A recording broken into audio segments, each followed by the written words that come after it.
Well, Betty, here we are back in Egypt, and we're going to the wonderful temple in Luxor, and this is an amazing place, isn't it? Yeah, but Marv, they all are. I mean, it's hard to differentiate between one place that we go and the other because of all of the fantastic things we see along the way.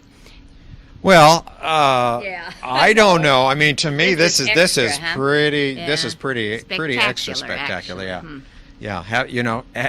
When you were a kid, did you sit around reading National Geographic, ever thinking that you might be in a place like this? Oh, sure. That doesn't well, I guess, I don't know if the kids today do, though, because they're on internet and they're on all sorts of things. But, yeah, sure, we look forward to that. That was at school, and we all had that. And we looked at it for pictures, too. It was really an educational magazine. Well, that was one way to travel the world, but of course now we can do it by actually doing the travel and doing this on videotape. And this to me is just I just can imagine what it must have looked like in the days of Ramses II. I mean, we're just seeing the remnants, of course, of this, which in themselves are absolutely incredible. But look at that, yeah. Yeah, I stutter over this because it's the what do I want to say? The buildings, the whole thing that's Well, it's done. overwhelming. Yeah, and you wonder how in God's name did they ever do something like that with the utensils, the workmanship, whatever they had, the tools they had to work Well, with. that's just because we think that we're so advanced, and maybe we're not. But let's listen to our guide right now. Temple which was built in 180 years by two kings, Amenuphis III, and after a long gap, nearly 1 century, nobody added anything to Luxor Temple. Ramses II came to the throne to add those additions here. The Holy of Holies, the 3 chapels in which the boats were kept. The God, his wife, their son. A hall in which there are 12 columns. It was used as a council meeting room by the highest staff of the priests in the temple to discuss some religious matters. A place here in which Alexander's men built 2 walls. They illustrated him like that one in Karnak as a pharaoh before Amun and before the god of fertility.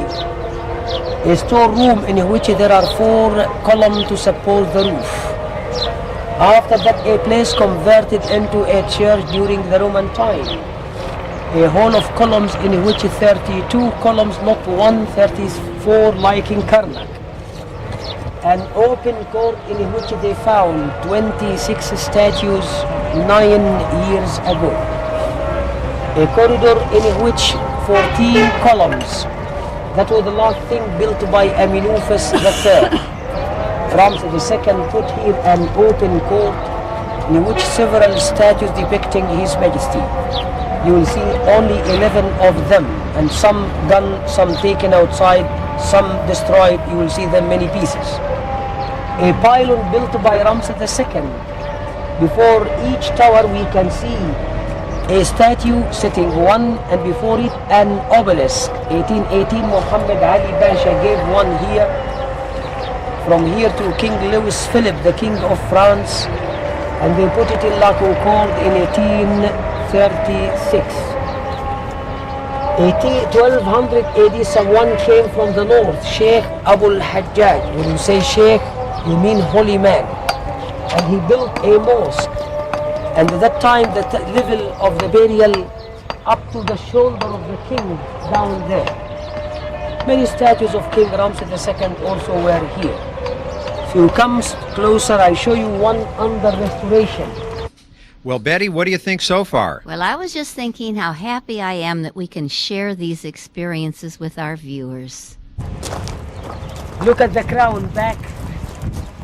A piece on it, his face, the nose, the lips, a chin, the false beard, I mean. In the middle, 2 pieces on them, his name, his cartouche. The hands in the middle holding a scroll of paper and the seal. You can see his hands in the middle. And down 1 foot still there, on the pedestal back there, and 1 still missing. That is Ramses II. And that must be where the left leg comes in advance, like that one over there. There are more statues they lost their heads. If you follow me 2-3 meters from here, you can see the avenue. Look at it. It goes, watch the step here. It goes all the way till Karnak. There should be 3,000 statues. After that, we go inside to show you the open court of Ramses II. Well, Betty, this was amazing to me. I didn't realize that the temple at Luxor and the temple of Karnak actually had a passageway. Yeah. Pathway. Yeah. And, well, maybe chariots went through there. I don't know. But anyway, to have 3,000 statues there, oh, my. That boggles your mind. Doesn't it, though? They were a very religious people then for their gods, because all of these, they believed in immortality, didn't they? This oh, yeah. Well, that's why the mummies, you know. Yes. Yeah, sure. And, of course, we'll see more of that when we get into up to Cairo. And, of course, we'll see the pyramids, and we'll have more explanation on that. But now let's listen to our guide once again. We are in the open court of King Ramses II, which is flanked by double rows of columns. A part of them near us here. Between every two columns of the front row, it's a statue depicting His Majesty with the left leg comes in advance. Nearly 1/4 of the place covered with that mosque, which was built 800 years ago. Till the beginning of the century, the place was covered nearly 10 meters. Look at the level of the burial. So when he came, that man, and he built it, he used some stones of the temple to do. Look at the stones here. Up, they completed it using bricks. After long discussion, 1910, they didn't remove it because already it became ancient thing. And they made another entrance outside the temple since it is still used. When we proceed and we see more statues, we can tell about the two sitting statues because on them there are very beautiful two scenes. One of them, the union of the two bands, and one of them is victory. Well, you know, we should explain here, too, that sometimes it's a little difficult to hear the guide because there's construction work going on all around us. There are little birds that are out there. And also, when we went past this mosque that is built there, it was also prayer time, so that was coming over the loudspeaker, too. So sometimes it's a little bit difficult to hear. But I'll tell you what, I would never attempt to do this on my own. I certainly would want a guide. Oh, you wouldn't get anything out of it. I'm just so glad that we purchased some books along the way, because even when we came back, you have to go back and do the research on what you saw, because you just can't comprehend this as you look at it. It's awesome. It really is. I mean, you just think of all of the statues and these columns, and then, of course, all of the history that he's giving us along the way too, and then trying to put all of that together. You know, I think even if you just get a little bit of it in your brain while you're there, that's a great thing to have. But to be able to come back and watch the pictures and, like you say, go over the books and the things that we have, that's just absolutely marvelous. And that's the great thing about travel. You can live and relive your trip over and over again. Don't you think so, Betty? Yeah, and we're doing it for them. That's right. The next story I can tell, in Luxor Temple, 3 places of the 3 religions. Before you go till the end, you expect that you will see 3 chapels. The most sacred place, the innermost one, where the chapel of the god, his wife, their son. 1400 BC. 500 AD, a place converted into a church in the Roman time. 1200 AD, a mosque was built, which is still used. When they came to use this place in the Roman time as a church, they plastered the walls, putting stucco, fresco on the walls to decorate them with scenes of holy men like that one in Karnak. And they roofed it by wood instead of stones, since they removed the columns. That entrance in front of us was very narrow. They widened it. But after fixing their gate, rebuilding the wall, they didn't care how to put scenes as they were. That's why we can see 1 or 2 funny scenes inside. Let me show you that if you follow me 5 minutes. Oh, we did follow him 5 minutes, didn't we? And then some more. But you know, Betty, to me, this is so interesting because first you have the Egyptians, and then you have, look at that upside down thing there, and then you had the Romans, and then you had the Christians, and now also the Muslims. So you have all four religions over a period of, what, 3,400 years? I wonder who did most of the building and how many went into something already built and usurped it as their own. Probably the Romans. The Romans. I You would think so? Yeah. They That do would be a my lot of guess. Roman, don't they? Those Romans, I tell you. And Marvin thought it was so interesting to know that in those days then, they also had graffiti. We put up such a stink Yeah, we're gonna area see now this in about just a it, moment, you know? right. And I don't know, 1,300 years ago before, or 1,300 years before Christ? Right. Forget it, you can't absorb it. Well, let's take a look at it right now. Thank you very much, and I'm waiting for you up there. What is the Graffiti. Graffiti of the visitors. Graffiti left by the visitors, especially in the Roman time.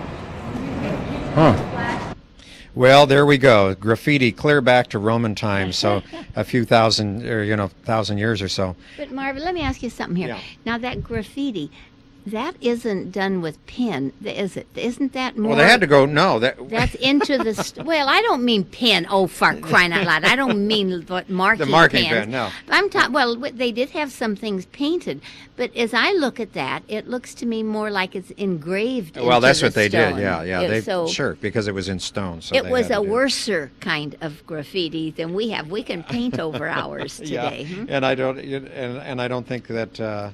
I don't think that happened during these days. I want to say something that from here, from the temple, we are going to go across the Nile River, and we're going to head over to the Valley of the Kings. However, they would not let us take our cameras in there, unfortunately. So that's something that we weren't able to do. However, we did that when we went to some other, with the Valley of the Queens and some of the other things. And I should mention this. I didn't have any idea when we went to Egypt this time that this was so extensive. Now, you may recall that Luxor in the earlier days was named Thebes. And Thebes, of course, if you've read about that in history, maybe can give you a little better description of the area where we are. But this area on this side of the river, and when we go over to the other side of the river, where these valleys are, we will, we experience the valleys of the kings, the valleys of the nobles, the valleys of the queens, and also their children, and it is so extensive. Actually, you probably almost would have to, see it from the air, or the best thing to do, even though that you go there, is to grab a book afterwards so that you can see how it's all laid out, because it is so immense and so big that you just cannot comprehend the vastness of it all. Don't you think so? Yeah, I Betty? wonder how long a period of time it took to do all of this. I mean, when we think of going back to 1300 BC, when do you think, or I guess archaeologists could tell us, what would be a good estimate of when it was considered completed? Or maybe never, huh? I think you're right. I think probably never, because there were so many pharaohs and so many rulers that were, and I think most of them were builders, at least from what I can understand. So I think this building, just continually went on, right? Now, do you think that was an ego trip for most of them, or was there more of a religious significance to it? I mean, each one is so. It tries to be more grand. What do I word? Well, I don't know.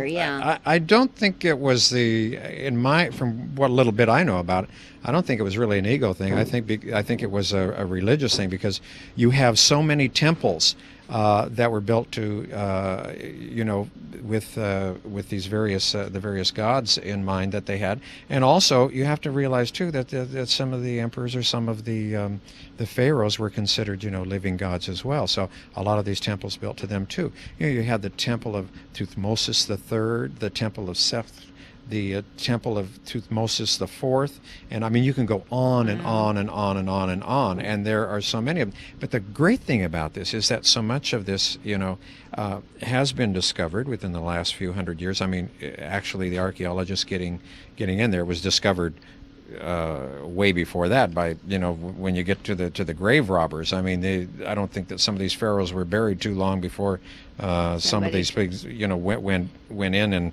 and started robbing the graves. But again, I just want to stress the enormity.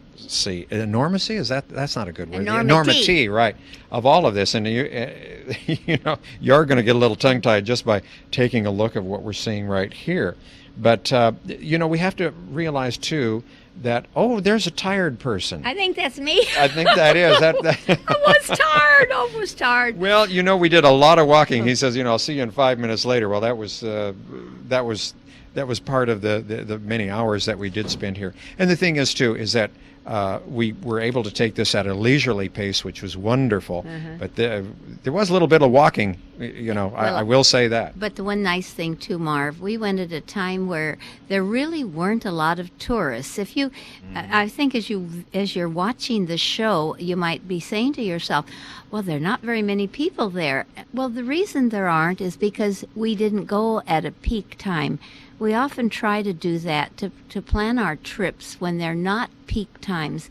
This way, you don't have to wait for people, you restrooms and cafeterias and all of that. So there's some advantages and some disadvantages, of course. But I think the advantages far outweigh the disadvantages. Oh, yes, I do too. And, of course, today there are so many people that are traveling all over the world. And you just try and make an airline reservation, to go somewhere, and you'll see that the planes are filled. But now we're on a boat, and we are, of course, right on the we're on the Nile River, and we're going to go from the Luxor, from the temple side where we were, over onto the other side, so that we can go to the Valley of the Kings. And then from this, of course, we'll take a bus will take us back into that area. But this was really nice, and this was a little morning trip that we had, and the weather was absolutely beautiful, and we just had a marvelous time. This was our first experience there on the Nile, and after this, of course, then we get into our boat, or our ship, whatever you want to call it, and when we come back, a boat? I think so. Well, it's a big boat, right? Yeah. Anyway, this was just a little ferry boat that was going to take us across the river. And but I really enjoyed this. I wanted to go on the Nile for so long. When we were in Cairo before, well, you take a bridge and go across the Nile, but now to actually get on these waters, it's just magnificent. Well, I'm a little more romantic than it showed me in going down the Nile. I don't know. I think I expected Cleopatra going by with her little boat and all. Well, I'm that way. When I went to Jerusalem, I expected shepherds out on the fields. So, well, they are. Well, the shepherds are still there, though. Yeah, but not the original ones. No, we really didn't see much of them out on the field. And so when you read about the Nile and you read the history and I don't know. Sometimes I think I have a screw loose because I think it's going to be very similar to what I envisioned it would be. But that didn't take away from it. No, it was a unique experience. I enjoyed it. I think so too, and a nice relaxing way to go. Of course, as we mentioned before, there's just a little ferry boat, and this is going to go across, and there's our guide down there. There were actually some of the members off of the ship that we are going to take later on down the Nile they themselves, being native Egyptians, had not seen some of these areas, so they went along on this little tour as well.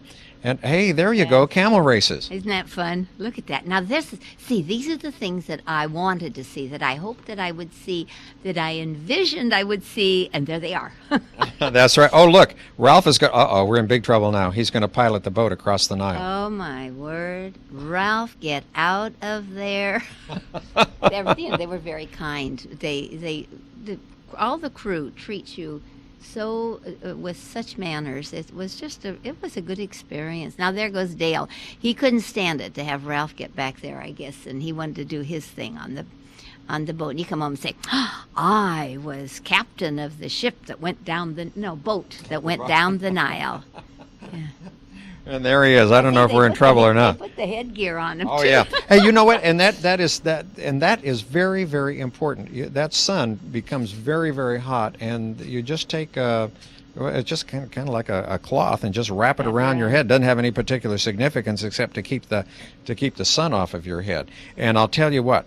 if you don't wear a hat, that Egyptian sun can really, Tough. really get. But you should Tom. wear a hat all the time when yeah. you're out in the sun. It's very foolish not to go out because there's so many skin cancers today that the doctors tell you, wear a hat.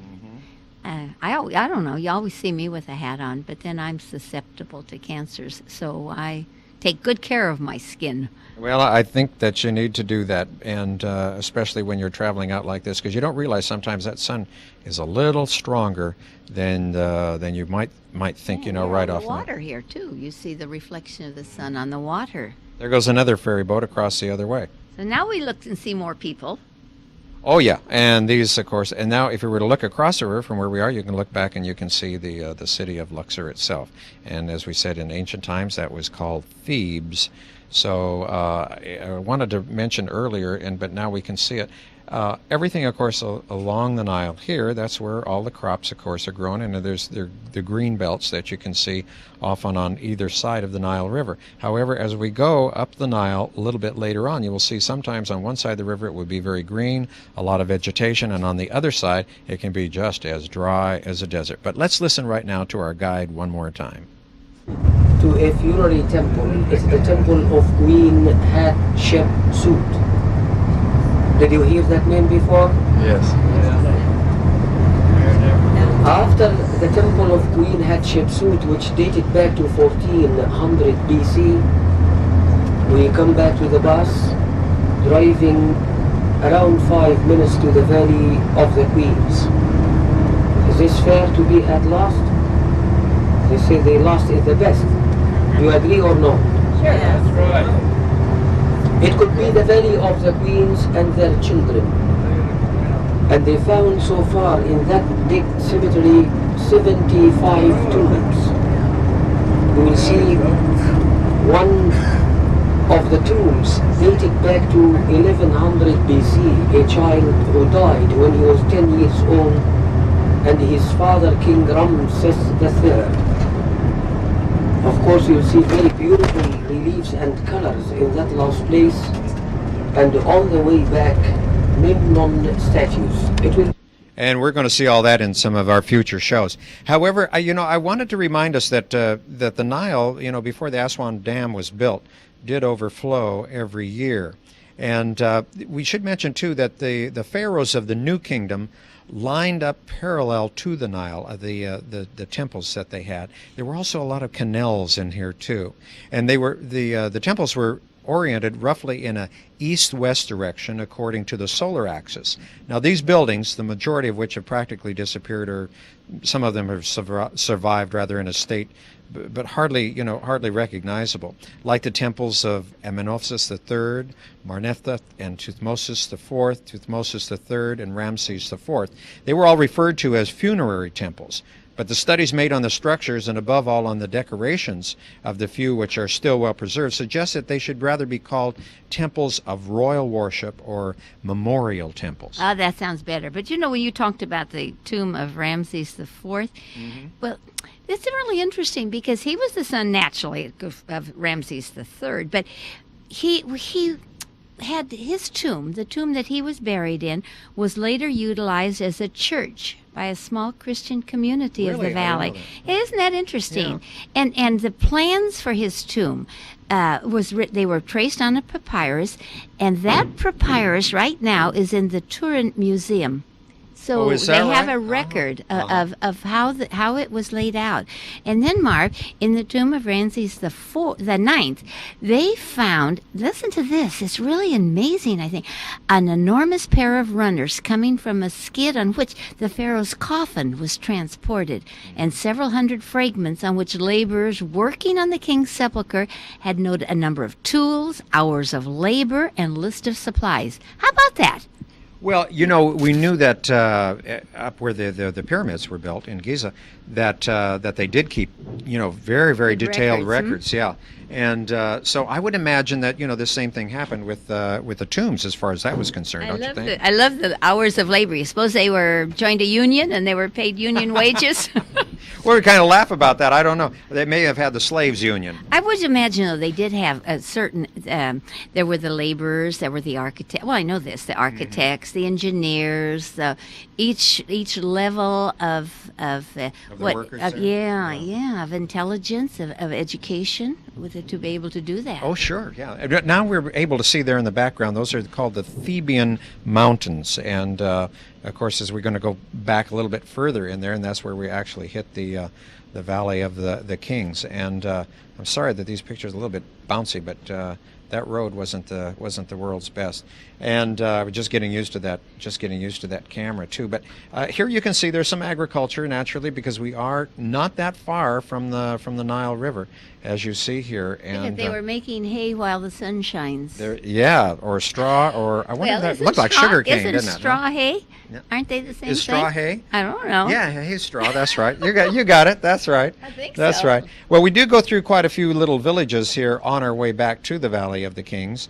and we can see that as we pass by, there's a little mosque there on the left-hand side, and the buildings that are way up over on the right, there's sort of like a little citadel over there. I think that we got a shot of it. But now, look, Betty, here's what I wanted to show. We saw all of that green, which was not even a quarter of a mile away from this, and now here you have all this dry hills. How dry I am. You're right. But you see, that is not uncommon. We see this anytime where there's a river, and if the elevation is higher and the water doesn't seep down in, because they don't get the rain, it has to all come from the river. You know, that's very true, and that's one thing I think that we do sort of forget about, is that you don't see rain there. So the water has got to come either from deep wells, and this is one of the things that they are always working on all the time is water, because that is the lifeblood of everything there. I mean, without the water, well, there wouldn't be crops, there wouldn't be people. And that's for us too. You know, that's very true. We pray for water right here in the San Joaquin Valley.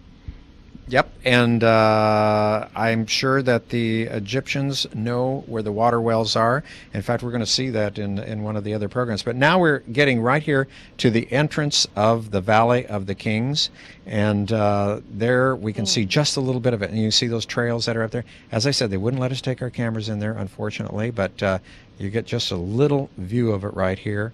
And you know, I think what we're going to do is we just ought to show some things out of one of the books. And here we go here. Now, I told you that you also need like an aerial view, and this is what you can see right here. As you can see where those tombs are located, and you can see sort of the elevations right here of the various mountains right here. And here was a painting that came from antiquity before a lot of the tourists got there, I suspect. You know, Marv, that other picture that you just showed about the terrain, it looked like a fault line. Yeah, it does. But I know they have earthquakes. But, yeah, well, they do. But that just happened to be the trails that you go. Hey, it's about time for us to say goodbye. So if you're interested in our trips, there's our number. We'll see you next time. Bye-bye. Bye-bye.